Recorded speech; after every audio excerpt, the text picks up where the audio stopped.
Guess what, guys? We got more Fire Emblem 16 Three Houses news. There's a bunch of new articles dropping on Serenus Forest, as well as some other news that has surfaced other places on the internet.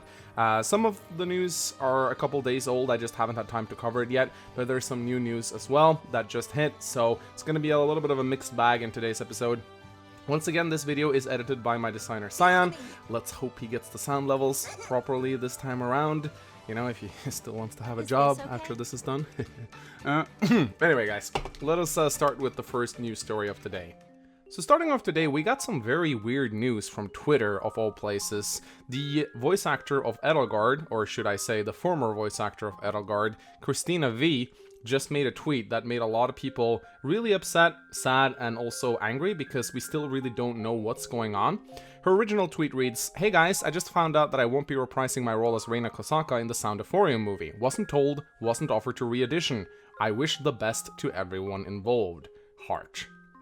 Now, this alone is not what made a lot of people from the Fire Emblem community very sad. This little tweet in the comment section says, "Gosh, my heart just skipped. I thought you'd say that you're not voicing Edelgard in FE16 anymore." And then Christina V responds, "Well, that too. It's been a tough year. Ha ha." So this is really, really strange. We still don't know at the time of making this video why Christina V wasn't offered to continue voicing Edelgard.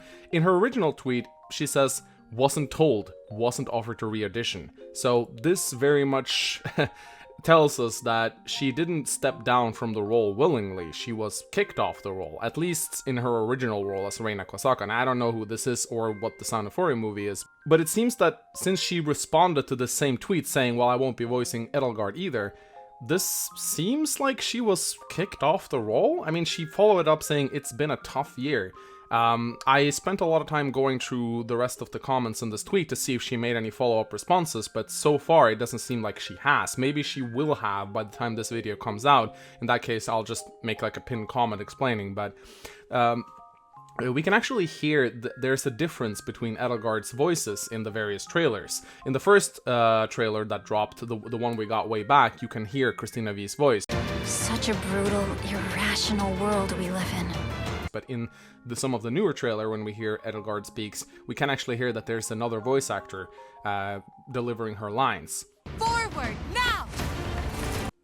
So either something happened that made them kick Christina V off her role, or something else has happened. Maybe they've made cuts in the voice acting budget, we don't know. At the end of the day, I don't think this is something that's going to hugely impact FE16's playthrough experience, if that makes sense, but I do understand that fans of Christina V that really follow her, that really like her work, are going to be very disappointed from this. There's a lot of really, really upset comments in the thread saying that they're going to like boycott Three Houses and the like. I don't think it's worth boycotting a game over a voice actor not being told to continue voice a role, but I must say, this really is cryptic, and I hope that we get some more updates regarding why she wasn't allowed to continue her role as Edelgard. Just seems really strange to me. Anyway, let's jump from Twitter and over on Serenus Forests to a new article that explains a couple more things we've already talked about, but in a little more detail. So now we know a lot more about how reclassing works. So apparently, whenever you want to reclass in Three Houses, you will require something called the Beginner's Pass. Not sure if this is just something you require when you class from the initial class as a noble or commoner up to like a first tier class, but it sure sounds that way. I don't think we'll be requiring a Beginner's Pass every single time we class up. But the Beginner's class very much seems to be the crests of this game. No, not the crests that Edelgard blames, but the crest, for example, the Knight's Crest, the Hero Crest that we know from the previous games, or just simply the Master Seals. So if you're a noble and you want to reclass into Myrmidon, for example, it will require a Beginner's Pass. Apparently, we'll be starting off with 3 of these. I imagine that you'll be able to buy more from the vendors or maybe obtain them from various quests. So here we see Dorothea attempting to class change to a Myrmidon, and she has a 64% success rate. And the reason why she has only a 64% success rate is because she hasn't met the required sword rank yet. We can see that the sword rank in this screenshot is flashing red. So this probably means that you can reclass a unit before they met all the requirements, but their success rate is going to be very low. Now in this other screenshot, we see Casper attempting to reclass, and he has met all the requirements. They are listed as black instead of red. So he has a 100% chance to actually pass his exam. So it seems like there will be a little bit of a gamble involved. You can rush units into a certain class if you really want them to, but if they haven't met the requirements, their success rate will be very, very low. We also know that once a unit has passed an exam, they will be able to freely change back and forth. Similar to the reclassing system of Shadow Dragon, where in the battle preps you could just go in and just reclass them to whatever they wanted, except that in this game you actually need to like pass their exams first before you get a chance to just reclass around. Here we can see all of Claude's classes, and he can freely change back and forth at will. And what's really funny is that in this screenshot, or really interesting I should say, is that in this screenshot, we actually see 5 tiers of classes listed, which is pretty insane. So that brings me over to the next line of news regarding leveling up and multiple tiers of classes. So in almost every single Fire Emblem game, whenever you change your class or you promote, your level gets reset down to 1 and you can start leveling up again. However, there is one game that has broken that trend, and that is Fire Emblem 4 Genealogy of the Holy War. In that game, whenever you reach level 20, you could promote to a second tier class, or at least some characters could, some characters could not. And whenever they promoted, they would stay at level 20, and you could keep leveling up all the way to 30. This game seems very similar, but it's a little bit more advanced than that. In this game, we know there are probably 5 tiers of classes, at least judging from the Claude screenshot. And you won't reset your level whenever you promote, you'll just keep leveling up. So from level 1 to 4, you'll have your base class, which is just like a student at the academy. And then from level 5 and upwards, you can change into a so-called beginner class. And then from level 10 and onwards, you can change into something called an intermediate class, which is all the classes we know, like the archer, the cavalier, etc. And then it's speculated that there's going to be at least 2 more tiers of classes, the advanced tier and the supreme tier. Now we don't know the levels for these 2 tiers yet, but the author of the article speculates that probably at level 20 you'll be able to class change into an advanced class like the sniper, the paladin, you know, the previous pre-promoted classes that we know from the earlier games. And then there might be a supreme tier either at level 30 or level 40, and we might even see classes like Gold Knights, Dread Fighters, and you know, those super advanced classes making their return. So this is really, really, really interesting. Again, this is just speculation. We don't know if the level cap is going to be 20, 30, or 40, but it doesn't seem logical that it would be 20. Since we now know that you don't reset your levels whenever you class change, and there's going to be 5 tiers of classes, it would be very silly for the progression to stop at level 20, because even in the older Fire Emblem games where you promote, classes essentially have a level cap of 40. You know, they get 20 levels to level in their first class and 20 more levels in their second tier class. So it would make sense, I think, in Tree Houses for characters to at least be able to reach level 40. And if there is like a third tier of classes like in Radiant Dawn, where we can become Gold Knights and whatnot, I think it would make sense for the level cap to actually be 60. But again, this is just speculation for now. We only know that there's 5 tiers of classes and that you don't reset your levels. So aside from that, we can only really speculate. But it sure seems like we'll be getting sort of a Radiant Dawn tier-esque of promotion. So next up, let's talk very briefly about study goals. I've covered this already in a previous news video, and there's not too much in this article that is like super newsworthy. It's mostly just repeating itself, but there are a couple of tidbits here that I thought was important to mention. So study goals are essentially your students working towards their own goals. Basically, you set a goal for them, and every single week they'll get a small boost in the skills of your choice without you having to tutor them. So here we see a screenshot of Dudu, who's normally wanting to focus on axes and fighting, but instead we can see Byleth telling him to focus on lances and heavy armor, so we'll get a little bit of a boost in those every week. However, here we see a screenshot of the character Linhardt, which is apparently a combination of Lin and Reinhardt, which is hilarious, where they suggest that, hey, I want to train in Reason, which is basically anime magic. And you have the option to either accept or decline. Now, we don't know what happens if you decline, or why Linhardt is like proposing to train in something. We don't know if this is the game just like giving you a suggestion, like, hey, you might want to tell Linhardt to train this, or if you get some sort of bonus if you say yes, because the student decided to come up with this on their own or something. Again, it might just be a tutorial feature, or it might just be an event that pops up where the student goes like, hey, I really want to do this, and if you say yes, maybe they'll get a motivation boost or something. We don't know yet. Next up, let's talk a little bit more about tutoring and hidden talents. So we have a brand new video out of Byleth tutoring the character Felix from the Blue Lions. お前の指導興味深いな。ふん、この程度。褒めるな。できて当然だ。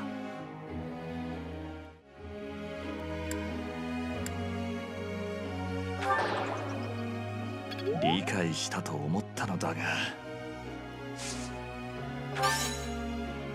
ああ、俺とて分かっている。Now, Felix is a very interesting character. He's a major Holy Blood character, and he's also a very martial-focused character. He's good at swords, bows, and fighting. However, he is bad at reason and authority. Reason being anime magic, and authority being what they use to lead battalions into battle.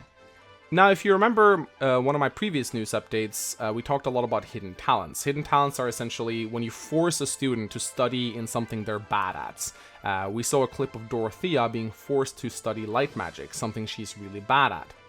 However, by forcing her to do so, she eventually unlocked a special skill. In her case, it gave her 20% avoid against light magic, which honestly sounds pretty trash, but hey, maybe it's a chance that a random skill, maybe there's various different ones you can get.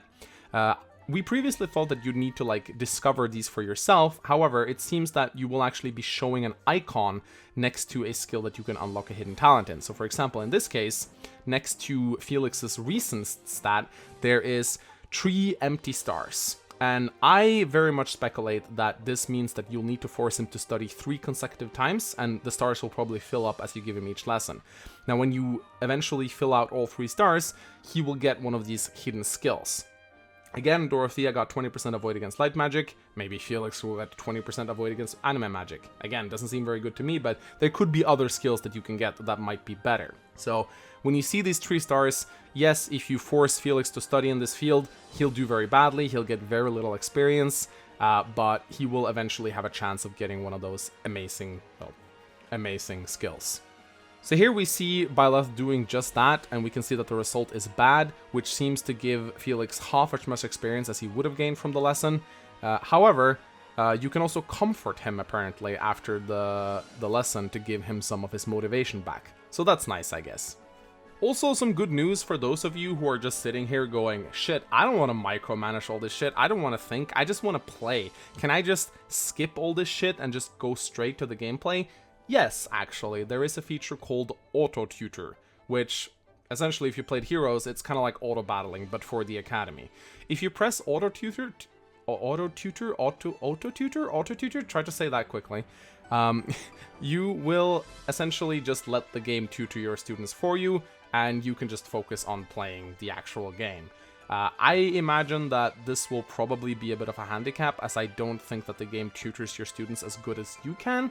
But if you just don't want to get into it, if you just think all of this is way too much to take in, I guess it's a nice feature if you just want to casually play through the game. So next up, let's talk a little bit more about group assignments. So we know that you'll be able to send your students out in pairs to perform certain tasks. This will increase their support level. It will also yield you with some resources, experience, and sometimes gold.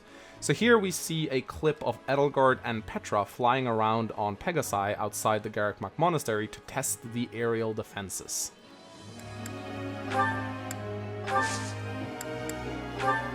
私、エーデルガルト様の足かせならないよう頑張ります。ペトラ、気にしないで。失敗を恐れないでやりましょう。何かあった時に助けるのも私の務めなのだから。ペトラ、先生にいい報告ができるわね。これも私たちの協力の結果よ。はい。帝国とブリギット、このように協力していける未来、望みます。 So while they do this, they have some interesting chatter with each other. They also build support points, and apparently because Petra has an affinity for flying, you'll get some more rewards out of this quest, or it has a better chance to succeed. I actually don't know. But it very much seems like your students' talents will play into these group assignments. In this case, the rewards that they get from this quest is Petra gains 8 in experience and Edelgard gains 12 experience. You get some support points, 1,000 gold, and 5 forging stones.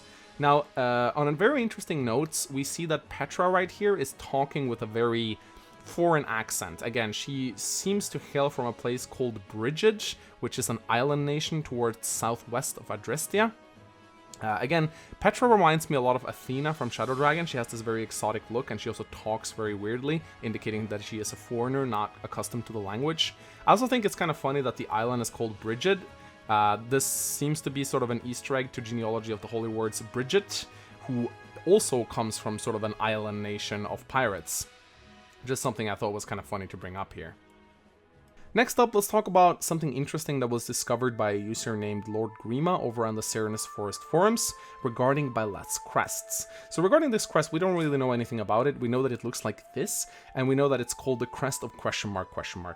And that apparently it has some effects within the game itself, but it seems to be sealed in some way, kind of similar to Crom's Falchion. It's not at full power when you begin the game. Even the crest's researcher named Hanuman over at the Garrukmak Monastery doesn't seem to know anything about it from what we've been told, and he seems very interested in researching it. However, Lord Grima discovered that if you bring up the crest of the Church of Ceros, which is this woman right here standing with her arms outstretched, you can actually draw the outlines of bilats crests.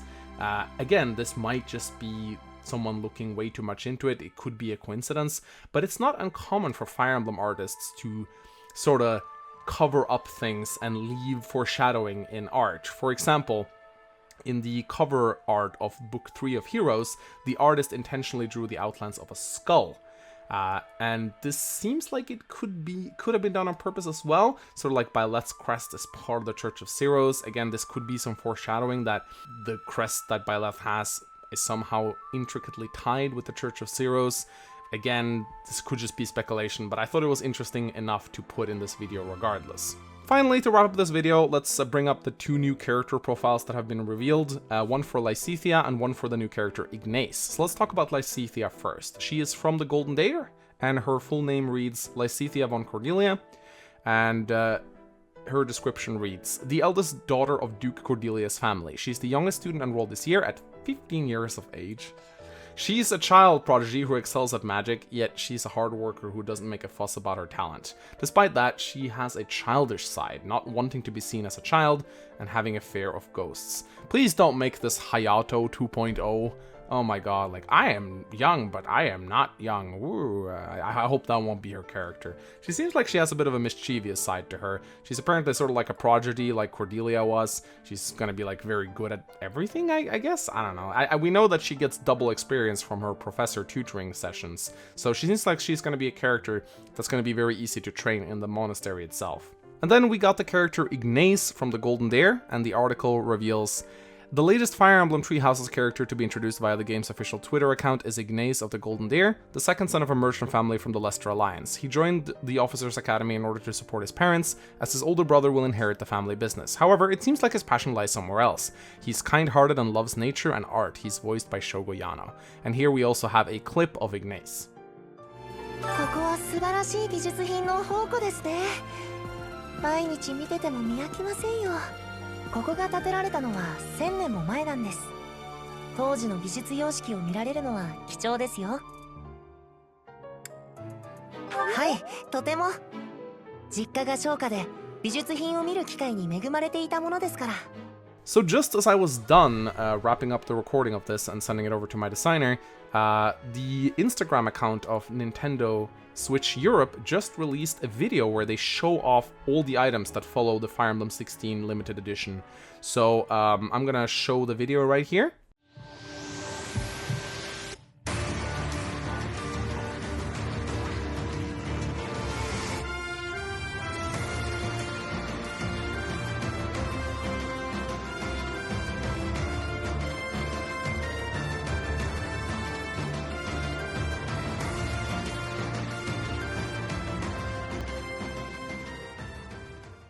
So it turns out that in addition to the game, you get the steel books. I don't really know what this is. You also get the Fire Emblem Three Houses game card. You get a sound selection USB stick. You get the art book, which looks really nice.